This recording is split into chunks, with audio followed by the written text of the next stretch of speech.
അംഗൻവാടി പ്രവർത്തകർക്കായിട്ടുള്ള സർക്കാർ സൗജന്യ ഇൻഷുറൻസ് പരിരക്ഷകൾ ഏതൊക്കെയാണ് എന്നുള്ളതാണ് നമ്മൾ മനസ്സിലാക്കാൻ പോകുന്നത്. അതിലാദ്യത്തെ പ്രധാനമന്ത്രി സുരക്ഷാ ബീമാ യോജന അഥവാ PMSBY. പ്രതിവർഷം 20 രൂപ നിരക്കിൽ ഇൻഷുറൻസ് പരിരക്ഷ ലഭിക്കുന്ന ഒരു സ്കീമാണിത്. അംഗൻവാടി പ്രവർത്തകർക്കിത് ഇപ്പോൾ സൗജന്യമാണ്. ഈ സ്കീമിൽ അപകട മരണങ്ങൾ അല്ലെങ്കിൽ അപകടം മൂലം ഉണ്ടാകുന്ന ഡിസബിലിറ്റികൾക്കാണ് ഇൻഷുറൻസ് പരിരക്ഷ ഉറപ്പു നൽകുന്നത്. ഇതിന് അപകട മരണത്തിന് 2 ലക്ഷം രൂപ വീതവും അപകടം മൂലമുണ്ടാകുന്ന ഡിസബിലിറ്റികൾക്ക് 1 ലക്ഷം രൂപ വീതവും ഇൻഷുറൻസ് തുക കിട്ടും. ഇതിന് പ്രായപരിധി 70 വയസ്സാണ്. അതുപോലെ തന്നെ അംഗനവാടി പ്രവർത്തകർക്ക് സൗജന്യമായി കിട്ടുന്ന വേറൊരു ഇൻഷുറൻസ് പരിരക്ഷ എന്ന് പറയുന്നത് PMJJBY ആണ്, അഥവാ പ്രധാനമന്ത്രി ജീവൻ ജ്യോതി ബീമാ യോജന. ഇതൊരു ലൈഫ് ഇൻഷുറൻസ് കവറേജ് ആണ്. വർഷത്തിൽ 436 രൂപ ബാങ്ക് അക്കൗണ്ടിലൂടെ ഇത് ഡെബിറ്റായി പോകും. അതിനൊരു കൺസെൻറ്റ് നമ്മൾ കൊടുത്തിട്ടുണ്ടാവും. ഇത് നമ്മൾക്ക് സൗജന്യമായിട്ട് ഇപ്പോൾ ലഭിക്കും. ഇതിൽ മരണാനന്തരം 2 ലക്ഷം രൂപയാണ് ലഭിക്കുന്ന ഇൻഷുറൻസ് തുക. പ്രായപരിധി എന്ന് പറയുന്നത് 18 മുതൽ 50 വയസ്സ് വരെയാണ്. ഈ 2 സ്കീമുകളും അംഗനവാടി പ്രവർത്തകർക്ക് സൗജന്യമായി ലഭിക്കും. അതിന് 2023 ജൂണിന് ശേഷം നിങ്ങളുടെ ബാങ്ക് അക്കൗണ്ടിൽ നിന്ന് 20 രൂപയോ അല്ലെങ്കിൽ 436 രൂപയോ ഡെബിറ്റായി പോയിട്ടുണ്ടെങ്കിൽ അതിൻ്റെ സ്റ്റേറ്റ്മെൻറ്റോ അല്ലെങ്കിൽ ബാങ്ക് പാസ്ബുക്ക് കോപ്പിയിലെ എൻട്രികളോ നിങ്ങൾ ഓഫീസിൽ സൂപ്പർവൈസർ മുഖേന എത്തിച്ചു കഴിഞ്ഞാൽ ഉടനെ നമ്മളുടെ ഓഫീസിൽ നിന്നും നിങ്ങളുടെ അക്കൗണ്ടിലേക്ക് ആ ഡെബിറ്റായ തുക നിക്ഷേപിക്കും.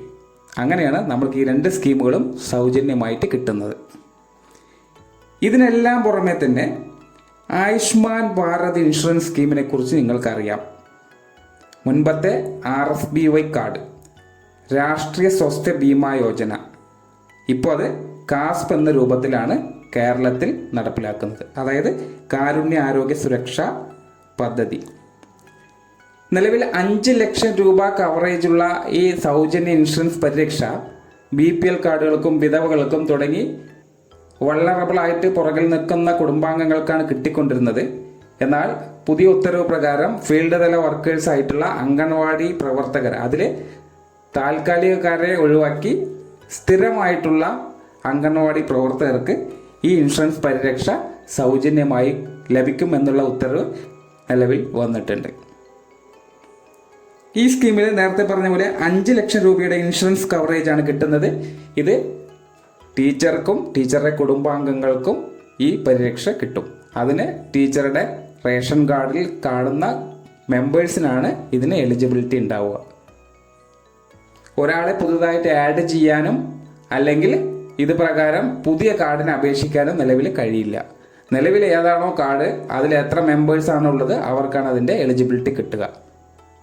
ഇത്തരത്തിൽ പുതിയ കാരുണ്യ ആരോഗ്യ സുരക്ഷാ പദ്ധതി പ്രകാരം നമ്മളുടെ വർക്കർ അല്ലെങ്കിൽ ഹെൽപ്പർമാരെ ആഡ് ചെയ്യുന്നതിന് നമ്മൾ പോഷൻ ട്രാക്കറിനകത്തേക്ക് നിങ്ങളുടെ ആധാർ കാർഡുമായിട്ട് ലിങ്ക് ചെയ്തിട്ടുണ്ട്. അത് വെരിഫൈ ചെയ്തതുമാണ്. ആ വെരിഫൈ ചെയ്തതിന് ശേഷം നിങ്ങൾക്കൊരു ഫാമിലി ID നമുക്ക് രൂപപ്പെട്ട് വന്നിട്ടുണ്ടായിരുന്നു. അതും നമ്മൾ വെരിഫൈ ചെയ്ത് അയച്ചിട്ടുള്ളതാണ്. അത് നിങ്ങൾക്ക് ഈ സ്കീമിൽ എലിജിബിൾ ആണോ അല്ലെങ്കിൽ ഈ സ്കീമിൽ നിങ്ങൾ ഉൾപ്പെട്ടിട്ടുണ്ടോ എന്ന് അറിയുന്നതിന് വേണ്ടി നിങ്ങൾക്ക് ഇപ്രകാരം ഈ വീഡിയോയിൽ കാണുന്ന പോലെ ചെയ്തു നോക്കാം. അതിൽ നിങ്ങളുടെ പേരുകൾ വരുന്നുണ്ട് എന്നുണ്ടെങ്കിൽ ഉറപ്പായിട്ടും നിങ്ങൾക്ക് ഈ സ്കീമിലെ ആനുകൂല്യം കിട്ടുന്നതായിരിക്കും. അതെങ്ങനെയെന്നുള്ളത് ശ്രദ്ധിച്ച് കാണുക.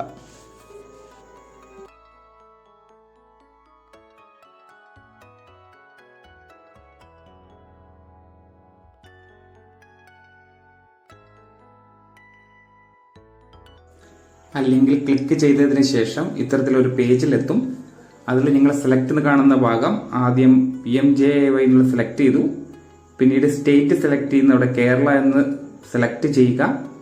സബ് സ്കീം എന്ന് കാണും. അവിടെ നിങ്ങൾ AWWH എന്ന് സെലക്ട് ചെയ്യുക. ശേഷം ഡിസ്ട്രിക്റ്റ് കാണും. അത് നിങ്ങളുടെ ഡിസ്ട്രിക്റ്റ് ആണ് അവിടെ സെലക്ട് ചെയ്യേണ്ടത്. അത് തിരഞ്ഞെടുക്കുക.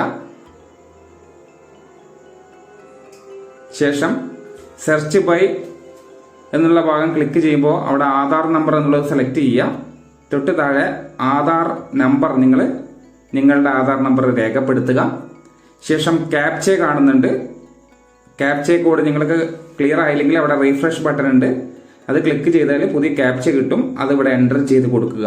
ശേഷം ആ സെർച്ച് ഐക്കണിൽ ക്ലിക്ക് ചെയ്ത് കഴിഞ്ഞാൽ നിങ്ങൾക്ക് ഇതുപോലൊരു പേജ് ഓപ്പൺ ആയി വരും. അപ്പോൾ ഇത് താഴേക്ക് ഒന്ന് നോക്കുക. താഴേക്ക് നോക്കുന്ന സമയം നമ്മൾക്ക് കാർഡ് ജനറേറ്റ് ചെയ്ത് വന്നിട്ടുണ്ട്. ആ റേഷൻ കാർഡിലുള്ള മെമ്പേഴ്സിന്റെ വിവരങ്ങളാണ് ഇവിടെയൊക്കെ കാണുന്നത്. അതിനുശേഷം താഴെ കാണുന്ന പച്ച നിറം ശ്രദ്ധിച്ചിട്ടുണ്ടാവും. ആ ഗുണഭോക്താവിന്റെ ആധാർ കാർഡ് eKYC അപ്ഡേറ്റ് ചെയ്തിട്ടുള്ളതാണ്. അതുകൊണ്ടാണ് അത് ഡൗൺലോഡ് എന്നുള്ളൊരു ഓപ്ഷൻ അവിടെ നിലവിൽ വന്നിട്ടുള്ളത്. അപ്പോൾ ആ ഒരു മെമ്പറുടെ നമുക്ക് ഡൗൺലോഡ് ചെയ്ത് എടുക്കാൻ സാധിക്കും.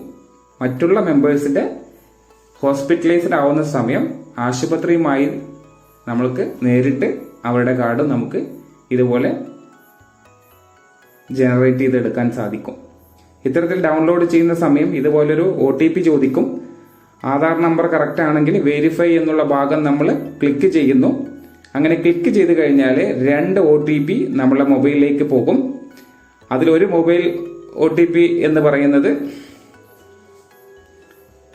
നമ്മുടെ ആധാറുമായി രജിസ്റ്റർ ചെയ്തിട്ടുള്ള മൊബൈൽ നമ്പറിലോട്ടും അതേപോലെ നമ്മൾ ഇവിടെ രജിസ്റ്റർ ചെയ്യാൻ ഉപയോഗിച്ചിട്ടുള്ള മൊബൈൽ നമ്പറിലോട്ടുമാണ് രണ്ടാമത് OTP പോകുന്നത്. ആ 2 OTPയും ഈ സമയത്തിനകം തന്നെ നമ്മൾ ഇവിടെ ഒന്ന് എൻ്റർ ചെയ്യണം. അത് എൻ്റർ ചെയ്ത് കൊടുത്തതിന് ശേഷം സബ്മിറ്റ് ബട്ടൺ ക്ലിക്ക് ചെയ്യണം.